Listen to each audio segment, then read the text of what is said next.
Halo semuanya, selamat datang di channel Bitna Story. Dalam video kali ini, kita akan menceritakan sebuah film dari negeri ginseng Korea. Yaitu kita akan menceritakan film The Call. Film ini menceritakan seorang wanita yang hidup di masa sekarang. Suatu hari, ia mengunjungi rumah masa kecilnya. Di sana, ia menemukan hal-hal yang ganjil. Tapi sebelum kita mulai videonya, tolong untuk di like, di komen, dan jangan lupa untuk di subscribe untuk membantu channel ini agar terus berkembang. Langsung aja kita mulai videonya, let's go. Cerita diawali dengan adegan seorang perempuan cantik yang tengah berjalan sendirian. Lama kemudian, sebuah mobil melewati perempuan tersebut. Lalu tiba-tiba saja mobil itu berhenti di dekatnya. Dia adalah tokoh utama dari film ini. Selanjutnya akan disebut sebagai Soyun. Diperlihatkan Soyun sudah berada dalam mobil itu. Si pengendara mobil yang terlihat sudah berumur itu pun memulai percakapan dengan Soyun. Ia menyarankan agar Soyun menjenguk ibunya di rumah sakit. Soyun memanggil pria tersebut dengan sebutan Sung Ah Jusi. Tetapi ia ingin meminjam ponsel Sung Ho. Yang diketahui ternyata ponsel Soyun hilang di dalam perjalanan menuju kampung halamannya tersebut. Sung Ho berniat meminjamkan ponselnya untuk Soyun. Soyun menolak dan berkata akan memakai telepon rumah saja. Tak lama mereka pun terlihat sudah sampai di rumah Soyun. Tibanya di rumah, Soyun pun menelpon ponselnya dengan telepon rumahnya. Ternyata ponselnya ditemukan oleh orang asing, namun orang tersebut malah meminta imbalan untuk ponsel Soyun. Tak lama, sambungan pun terputus. Soyun pun berusaha untuk melacak ponselnya yang hilang, hingga tiba-tiba telepon rumahnya berdering. Soyun segera bergegas mengangkat panggilan tersebut. Kemudian terdengar suara perempuan tak dikenal sedang meracau tak jelas. Soyun pun bingung. Kemudian Soyun bertanya maksud penelpon tersebut. Namun si penelpon malah berkata, apakah ini nomor Sunhee? Tentu Soyun berpikir bahwa itu hanyalah panggilan salah sambung. Setelah itu, panggilan pun terputus. Adegan berpindah ke rumah sakit di mana terlihat seorang dokter tengah menjelaskan penyakit tumor otak kepada Soyun. Ternyata ibu Soyun dirawat di rumah sakit tersebut karena menderita tumor otak. Setelah itu Soyun menemui ibunya. Mereka lantas berbincang-bincang yang diakhiri dengan permintaan sang ibu agar Soyun lekas mengunjungi makam ayahnya. Dan ia ingin dimakamkan di samping ayah Soyun. Soyun seketika terlihat kesal dan marah pada ibunya. Entah apa penyebabnya Soyun terlihat tidak suka ibunya membicarakan sang ayah. Soyun pun pergi dan terlihat mengunjungi sebuah makam. Setelah itu, Soyun pulang, lalu setibanya di rumah, telepon pun kembali berdering.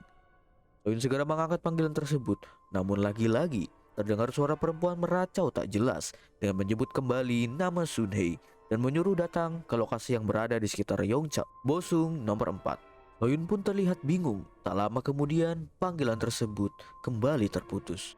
Soyun merasa mulai ada yang janggal. Di tengah kebingungannya, ia menemukan sebuah surat atau kertas yang beralamat sama dengan alamat rumahnya. Di keheningan malam, Soyun dikejutkan dengan sebuah suara. Kemudian ia berkeliling rumah guna mencari sumber suara tersebut dan menemukan sebuah lukisan atau bisa dibilang foto keluarga yang terjatuh dari dinding. Lantas ia kemudian ingin memperbaiki lukisan tersebut ke tempat semula. Saat dirinya tengah memperbaiki, ia merasa ada yang aneh dari dinding tersebut. Kemudian ia mengetahui ternyata dinding tersebut terhubung ke ruang bawah tanah. Soyun yang penasaran memeriksa ruangan tersebut. Walaupun ternyata Soyun sedikit merasa takut, ia terlihat tegang dan kecemasan terpancar jelas dari wajahnya. Di sana ia menemukan kotak kardus yang berisi berbagai benda. Kemudian ia membuka sebuah buku harian yang berisi foto-foto dari Seo Taiji yang merupakan artis populer Korea di tahun 90-an. Di situ juga tertulis Agustus tahun 1999 serta tulisan-tulisan aneh. Setelah membacanya, Soyun pun menemukan sebuah foto perempuan dan diketahui ternyata pemilik buku tersebut bernama Yongsuk. Keesokan harinya, Soyun yang penasaran lantas mengunjungi Sung Ho dan menanyakan soal Yongsuk sekaligus bertanya apakah Yongsuk adalah seorang dukun. Namun Sung Ho menjawab Yongsuk bukanlah dukun, tetapi ibunya Yongsuk lah yang berprofesi sebagai dukun. Soyun pun melanjutkan berbagai macam pertanyaannya. Namun sepertinya Sung Ho terlihat tidak nyaman untuk membicarakan hal tersebut. Lalu Soyun bergegas pulang ke rumah dan di perjalanan pulang Soyun melihat seorang wanita sedang duduk merokok di depan sebuah toko yang bernama Toko Sunhee. Terlihat tatapan penasaran pada bola mata Soyun, namun ia kembali berjalan menelusuri perjalanan pulangnya. Saat tiba di rumah, telepon pun kembali berdering dan Soyun mengangkat panggilan tersebut. Namun lagi-lagi suara perempuan yang meracau tak jelas menyebut nama Sunhee. dan berkata bahwa ia akan dibakar oleh ibunya. Dan Soyun pun kembali bingung. Scene berpindah dan terlihat seorang wanita parubaya sedang menyeret paksa seorang perempuan. Setelah merasa ada yang janggal, Soyun pun langsung bergegas menuju ruang bawah tanah. Dan tanpa disangka ruangan tersebut seperti terbakar oleh sesuatu. Adegan pun kembali berpindah. Telepon berdering, lalu Soyun mengangkat telepon tersebut. Kemudian suara perempuan yang sama kembali terdengar. Ia lantas menanyakan mengapa Sunhae tidak datang kemarin. Soyun yang mulai merasa ganjil mencoba memastikan alamat perempuan tersebut, dan dari sini akan kita sebut sebagai Yongsuk. Mereka lantas berbincang-bincang. Kemudian Soyun sepertinya mulai menyadari bahwa panggilan ini berasal dari masa lampau. Keduanya mulai menyadari ada keanehan antara mereka. Soyun yang juga merasa sepertinya mereka berada di rumah yang sama. Yongsuk yang tak lantas percaya ingin segera mengakhiri panggilan. Namun Soyun segera memberitahu Yongsuk bahwa akan ada kecelakaan pesawat dekat bandara Gimpo pada hari itu. Yongsuk menutup teleponnya seakan tak percaya kata-kata Soyun. Diketahui ternyata Yongsuk menjalani kehidupan yang keras. Ia tidak dirawat dengan baik oleh ibunya, malah ibunya cenderung menyiksa dan mengekang hidup Yongsuk. Saat sedang makan malam dengan ibunya, Yongsuk pun melihat berita kecelakaan pesawat di TV. Dan ia teringat perkataan Soyun, kemudian ia segera menghubungi Soyun dan menanyakan hal tersebut. Akhirnya Yongsuk dan Soyun pun memulai bertukar informasi seperti umur, tahun, dan artis favorit mereka. Seiring berjalannya waktu, Soyun dan Yongsuk pun sering bertukar cerita. Mereka sering membagikan kisah antara tahun 90-an hingga masa-masa saat ini. Dengar kemajuan teknologi dan perkembangan zaman yang ada di kehidupan Soyun membuat Yongsuk iri. Kemudian dalam timeline Yongsuk, ia berada pada waktu Soyun kecil. Ibu dan ayah Soyun ingin membeli rumah Yongsuk dan Yongsuk pun segera menelpon Soyun. Soyun lantas terharu karena mendengar suara ayahnya dalam telepon tersebut. Diceritakan penyebab ayah Soyun meninggal dunia adalah karena kebakaran rumah. Kemudian Yongsuk mempunyai ide untuk mengubah masa lalu Soyun, yaitu dengan cara menyelamatkan ayahnya dengan mencegah kejadian kebakaran yang mengakibatkan ayah Soyun meninggal dunia. Soyun awalnya meragukan cara tersebut, namun ketika cara Yongsuk terbukti berhasil, Soyun yang awalnya terlihat ragu perlahan mulai menikmati kehidupan sempurna yang ia dambakan. Tiba-tiba kehidupan Soyun di masa kini berubah drastis, masa depan yang sangat berbeda dibanding dengan kehidupan yang ia jalani sebelumnya. Ayahnya masih hidup dan ibunya pun terlihat sehat. Secara penampilan pun Soyun berubah menjadi lebih cantik dibanding sebelumnya. Soyun yang awalnya meragukan cara Yongsuk itu perlahan mulai menerima keadaan tersebut. Walau sepertinya ia terlihat masih tidak percaya keajaiban ini dapat terjadi di hidupnya. Soyun pun tak henti-hentinya mengucapkan terima kasih kepada Yongsuk. Yongsuk pun merasa bangga dan senang, lihat seperti merencanakan sesuatu. Soyun lantas menjalani kehidupan yang indah bersama kedua orang tuanya. Tak lupa juga ia bertukar cerita dengan Yongsuk, dan terkadang Yongsuk meminta sesuatu dari masa depan. Yongsuk pun terlihat lebih bahagia karena memiliki seorang teman. Hingga tiba suatu saat Soyun mulai sibuk dengan orang tuanya. Ia tak lagi memprioritaskan Yongsuk karena Soyun lebih sibuk dengan kedua orang tuanya. Yongsuk yang hanya memiliki Soyun sebagai teman. Hingga puncaknya ia mulai marah karena merasa Soyun tidak tahu cara berterima kasih. Pada saat yang sama juga ia pun masih terus-menerus mendapat sisaan dari ibunya. Soyun pun yang mulai mencari tahu masa lalu Yongsuk dan ibu Yongsuk dan menemukan bahwa ibu Yongsuk yang seorang dukun itu ditangkap polisi karena praktik perdukunannya dan membunuh anaknya sendiri. Yongsuk pun menelpon Soyun kembali. Kali ini Soyun menjawab lebih cepat, namun Yongsuk sepertinya sudah sangat kesal dengan Soyun. Soyun pun memberitahu Yongsuk bahwa Yongsuk akan mati malam itu. Tak lama berselang, ibu Yongsuk mencoba menikam Yongsuk saat tidur. Ia menikam Yongsuk dengan membabi buta. Namun tidak disangka oleh ibunya, Yongsuk ternyata sudah bersembunyi dan seakan mengetahui tindakan ibunya itu. Tentunya ia mengetahui hal tersebut karena Soyun sudah memberitahunya lebih dulu. Mereka pun terlihat adu mulut dan ternyata alasan ibu Yongsuk ingin membunuh Yongsuk adalah karena ia melihat bahwa Yongsuk akan menyebabkan banyak kematian di masa depan. Mereka bertikai hebat hingga akhirnya ibu Yongsuk dibunuh oleh Yongsuk sendiri. Setelah kejadian tersebut, Yongsuk dan Soyun masih tetap saling bertukar panggilan telepon. Yongsuk pun merasa bebas ketika ibunya telah mati. Ia pun mulai melakukan hal-hal yang seumur hidupnya tak pernah ia lakukan. Lalu dalam timeline Soyun, Sung Ho datang membawa stroberi untuk keluarganya dan dia memakan bersama keluarga Soyun. Tetapi di saat yang sama, Sung Ho di masa lampau sedang berkunjung ke rumah Yongsuk. Hingga petaka menimpa Sung Ho karena ia tak sengaja melihat potongan-potongan mayat dalam kulkas Yongsuk. Yongsuk yang mengetahui hal tersebut menjadi kesal dan marah. Akhirnya Yongsuk membunuh Sung Ho saat itu juga. Saat yang sama Soyun yang tengah makan bersama keluarga Sung Ho mendengar telepon rumahnya berdering. Kemudian ia naik ke atas untuk mengangkat panggilan tersebut. Namun ia hanya mendengar suara racauan tak jelas dan telepon pun terputus. Soyun pun memutuskan turun ke bawah dan kembali menemui orang tuanya. Ia tak melihat Sung Ho yang padahal tadi sedang bersama dengan keluarganya. Soyun pun lalu menanyakan soal Sung Ho. Namun kedua orang tuanya tidak mengetahui, kemudian merasa bingung apa dan siapa maksud Soyun. Soyun pun segera bergegas melihat stroberi milik Sung Ho, namun kebun tersebut telah hancur dan terlihat tidak terawat. Soyun yang merasa bingung akhirnya bertanya ke kantor polisi setempat guna menanyakan pemilik kebun stroberi. Namun polisi tersebut terlihat bingung atas pertanyaan Soyun. Hingga akhirnya polisi senior memberitahukan dan memperlihatkan berkas bahwa Sung Ho telah meninggal dibunuh oleh Yongsuk. Di catatan yang diperlihatkan polisi tersebut tertulis bahwa Yongsuk membunuh dan memutilasi Jaok dan Sung Ho. Jaok adalah nama ibu Yongsuk. Adegan berpindah ke timeline Yongsuk.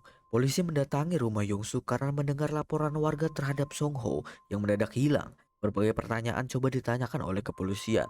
Namun Yongsuk berdalih dan melakukan kebohongan. Lalu seorang polisi muda bernama Baek Min Hyun mulai menaruh curiga karena jawaban-jawaban Yongsuk yang terlihat tidak meyakinkan. Kembali ke timeline Soyun, ia terus mencari informasi tentang Yongsuk sampai akhirnya ia bertemu dengan Sun Hye di masa sekarang. Lalu Sun Hye pun menceritakan berbagai hal tentang Yongsuk. Adegan kembali berpindah, mulai dari sinilah pertarungan antara Yongsuk dan Soyun akan tersaji. Pertarungan masa lampau dan masa kini tentunya jelas Yongsuk lebih diuntungkan. Karena ketika ia melakukan sesuatu di masa lampau, lantas masa depan akan berubah sesuai apa yang terjadi di masa lampau. Soyun mulai merasa ia membantu orang yang salah. Demikian dengan Yongsuk yang merasa dirinya benar dan merasa ia juga banyak membantu Soyun. Mereka terlihat adu mulut hingga Yongsuk marah besar. Kemudian dalam timeline Yongsuk, ayah Soyun dan Soyun kecil sedang mengunjungi rumah Yongsuk guna meneruskan pembelian rumah dengan ibu Yongsuk.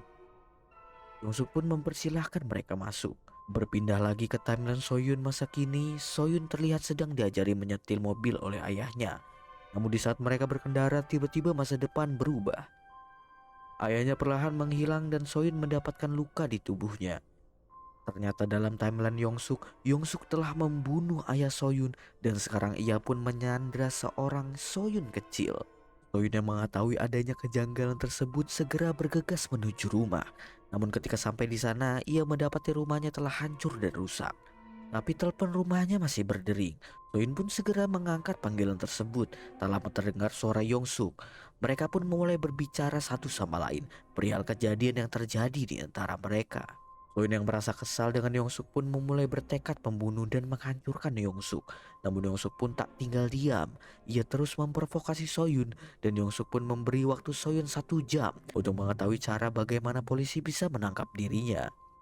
Tak ketinggalan Yongsuk pun mulai mengancam akan membunuh ibu Soyun. Situasi pun menjadi sangat kacau bagi Soyun. Kehidupan indahnya telah berakhir bak mimpi di siang bolong. Soyun yang boleh harus bangun dari mimpinya itu pun kini harus berjuang menghadapi psikopat dari masa lampau yang seketika itu juga bisa membunuh dirinya dan keluarganya. Di tengah kebingungannya, Soyun mulai mencoba berpikir jernih. Ia pun berusaha untuk menjebak Yongsuk. Soyun dengan segera mencari informasi kejadian di masa depan yang belum diketahui oleh Yongsuk. Tak butuh waktu lama, Soyun pun memberitahu Yongsuk bahwa pisau yang dibuang Yongsuk lah penyebab polisi dapat menemukan dirinya. Kemudian Soyun pun memberitahu informasi palsu guna menjebak Yongsuk. Soyun menyuruh Yongsuk mendatangi suatu tempat di Hwasun. Dan ternyata pada masa itu dalam rumah itu akan terjadi ledakan gas pada tanggal 31 Desember tahun 1999 pukul 5 sore yang memang akan segera terjadi dalam timeline Yongsuk. Soyun menunggu dengan cemas dan berharap rencananya berhasil. Namun sayang rencananya gagal. Yongsuk pun kembali hidup dan kembali menelpon Soyun. Dalam telepon tersebut, Soyun mulai gemetar karena mendengar suaranya sendiri.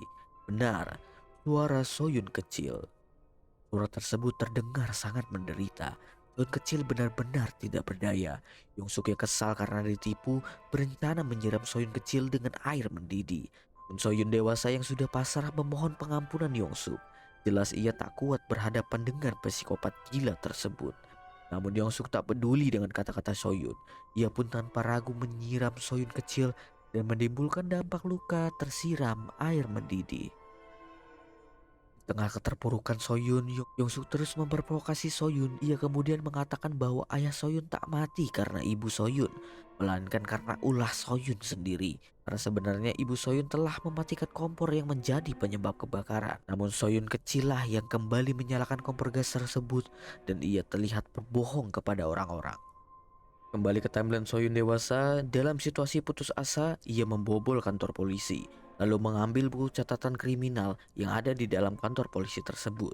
Buku itu berisi tentang korban dan orang hilang akibat ulah Yongsuk. Kembali dalam timeline Yongsuk, terlihat seorang kakek yang menemukan pisau yang digunakan Yongsuk, juga baik Min Hyun si polisi muda yang terlihat membantu ibu Soyun. Dan dalam timeline Soyun dewasa, isi buku catatan kriminal tersebut mulai berubah. Tentu karena perbuatan Yongsuk di masa lampau yang merubah masa depan. Tak lama kemudian Yongsuk membunuh si kakek dan menghilangkan barang bukti. Hingga pada akhirnya Yongsuk tak pernah tertangkap sampai pada masa Soyun dewasa. Hingga Yongsuk dan Soyun dewasa pun bertemu dalam satu timeline yang sama. Di saat yang bersamaan, timeline Yongsuk masa lampau, Yongsuk terlihat tengah mengajar Min Hyun, si polisi yang tengah lengah. Pada timeline masa sekarang, Soyun dan Yongsuk berkelahi satu sama lain. Mereka bertarung dengan sengit, namun terlihat jelas Yongsuk lebih menguasai pertarungan, sehingga Soyun pun tak memiliki kesempatan menang. Ia dihajar habis-habisan oleh Yongsuk. Soyun pun memilih kabur bersembunyi dalam satu ruangan. Di saat yang sama, Yongsuk di masa lampau sedang berkelahi dengan ibu Soyun. Hingga sampailah pada situasi ibu Soyun dari masa lampau terkoneksi via telepon dengan Soyun dewasa dari masa sekarang. Situasi yang menyedihkan dan mencekam pun mereka lalui bersama. Soyun berusaha menenangkan ibunya di masa lampau agar ibunya tetap tenang dan mampu melawan Yongsuk di masa saat itu. Namun ibu Soyun yang tak kuasa menahan emosi terpancing melihat Soyun kecil tak berdaya. Ia lengah dan kehilangan kewaspadaan terhadap sekitarnya. Ketika Yongsuk dengan cepat menikam dan menusuk ibu Soyun secara membabi buta. Soyun dewasa hanya bisa menangis dan merasakan situasi yang mencekam dan memilukan. Ibu Soyun yang masih bertahan dengan sisa-sisa tenaganya bertahan melindungi Soyun kecil dari Yongsuk. Pada saat yang sama terjadi situasi dramatis dalam masa lampau dan masa depan. Yongsuk masa sekarang seketika akan membacok Soyun dewasa. Di saat yang sama juga Yongsuk masa lampau akan segera membunuh Soyun kecil. Namun ibu Soyun menyelamatkan Soyun kecil dengan mendorong Yongsuk jatuh ke bawah. Ia pun juga terjatuh bersama Yongsuk. Yongsuk dan ibu Soyun terlihat terluka parah karena jatuh dari lantai atas, terkapar tak berdaya. Pada masa sekarang, seketika Yongsuk masa depan pun menghilang di hadapan Soyun dewasa. Soyun dewasa pun langsung berlari mencari ibunya ke rumah sakit dan kantor polisi. Hingga ia pergi ke makam ayahnya yang pada akhirnya meninggal sesuai takdir awalnya.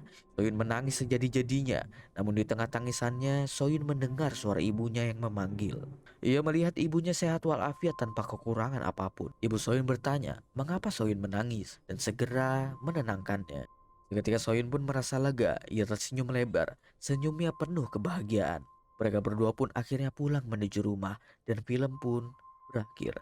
Happy ending. Eits, tapi tunggu dulu. Telepon pun kembali berdering. Kemudian terjadilah percakapan sebagai berikut. Halo, apakah kau Yongsuk? Dengar baik-baik, kau bisa saja mati. Polisi dan ibu Soyun akan segera datang ke rumahmu. Kemudian terlihat Shin Yongsuk masa lampau mengintip kedatangan ibu Soyun dan Min Hyun, si polisi. Pegang terus ponselmu, sekalipun tidak berhasil.